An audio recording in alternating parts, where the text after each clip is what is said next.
Sir जितना कच्चा चिट्ठा खुलेगा, वो जो यूनिक अल्फा न्यूमेरिक नंबर है, उसके सामने आने के बाद जितना कच्चा चिट्ठा खुलेगा वो तो खुलेगा, लेकिन जितना खुला उससे कम से कम ये तो साबित हुआ कि सरकारी जांच एजेंसियों का बेजा इस्तेमाल हो रहा है, या जिनकी गर्दनें नपी, भले वो जायज नपी हो, उन्होंने अपनी गर्दन छुड़ाने के लिए 500 करोड़ का इलेक्टोरल बॉन्ड खरीद लिया, 200 करोड़ का इलेक्टोरल बॉन्ड खरीद लिया, या इलेक्टोरल बॉन्ड खरीदकर कोई टेंडर हासिल कर लिया। ये तो साफ समझ में आ रहा है।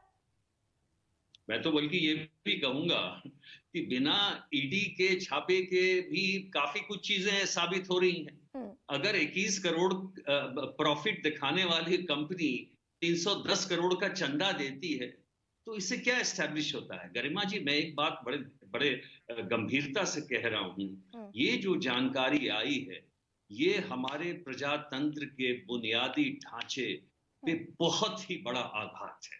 सर ये तो घूस हुई ना, सीधे सीधे रिश्वत कहूं ना मैं इसे, कि पॉलिटिकल पार्टीज को इस देश का कॉर्पोरेट, इस देश का उद्योगपति घूस दे रहा है, रिश्वत दे रहा है, और उसकी आड़ में जो मर्जी वो कर रहा है।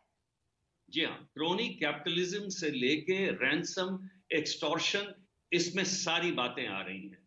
मैं ये कहना चाहता हूं कि आज जब इस देश में हम चाहते हैं कि अच्छे लोग राजनीति में जाएं, तो अच्छे लोग राजनीति में कैसे जाएं अगर उनके पास इतना पैसा इकट्ठा करने की एबिलिटी नहीं हो।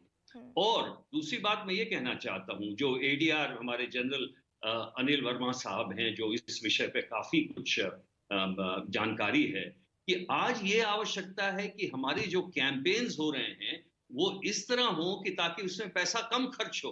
ये नहीं हो जिस पार्टी के पास सबसे ज्यादा पैसा हो उसकी पब्लिसिटी सबसे ज्यादा हो। सवाल यह है कि आज हम एक पब्लिक मीटिंग में सारे कैंडिडेट्स के साथ एक साथ डिबेट कर सकते हैं, हम टीवी पे एक साथ डिबेट कर सकते हैं, लेकिन आज ये आवश्यकता, मुझे अच्छा लगा कि आपने राहुल गांधी का वो प्रेस कॉन्फ्रेंस दिया।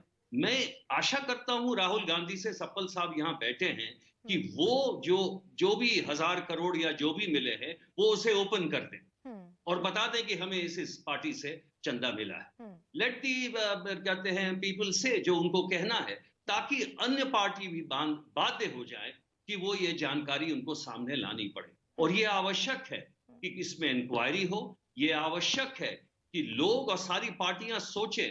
बल्कि मैं तो ये कहूंगा सर, लेकिन सर मैं थोड़ा सा इंटरवीन कर रही हूं आपको, आप बड़ी आइडियल सिचुएशन की तरफ इशारा कर रहे हैं, लेकिन स्थितियां तो इतनी खराब हैं कि एक कंपनी, ये जो मेगा इंजीनियरिंग का मैंने जिक्र किया, ये मेगा इंजीनियरिंग जो है ये इलेक्टोरल बॉन्ड खरीदती है मात्र 140 करोड़ के, और 140 करोड़ के जिस दिन बॉन्ड खरीदे उससे एक महीने बाद इसको टेंडर मिल गया 14,400 करोड़ का।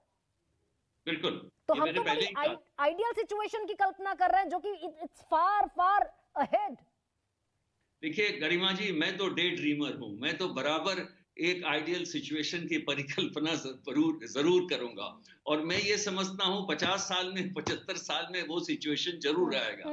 हमारे जो दोस्त हैं अनिल वर्मा साहब, वो भी ऐसा ही सोचते हैं। लेकिन अंत में एक बात मैं जरूर कहना चाहूंगा कि ये एक बड़ा गंभीर विषय है, और मैं तो सुप्रीम कोर्ट में अगर सीनियर लॉयर रहता तो बल्कि ये मूव करता कि ये जानकारी के बाद इलेक्शन को पोस्टपोन कर देना चाहिए, और ताकि सारी जानकारी जब आए उसके बाद ही इलेक्शन हो पाए।